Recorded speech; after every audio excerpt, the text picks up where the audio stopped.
Hi guys, just a quick video just to show you how to change colours of the headlights. I don't usually do voiceovers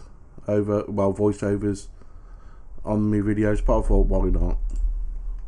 Right, click down here, go to hue saturation, go to master, click on reds as we're going to change the headlights. Get your sample picker and click in the red. Click. Here we go. And we're now changing the colour of the brake lights. Green, turquoise,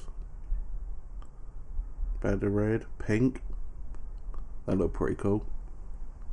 Purple, blue. You can even change the sort of strength of it.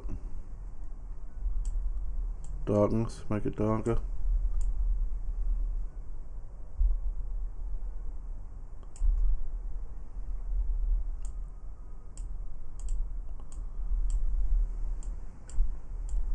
Make it a bit lighter. There you go guys, just a quick little video giving you a quick tip. You can also do the technique on a dress. I will do that in the next video. Okay, thanks guys, thanks for watching. Don't forget to like, comment and subscribe, and I'll see you guys in the next video. Cheers, bye for now.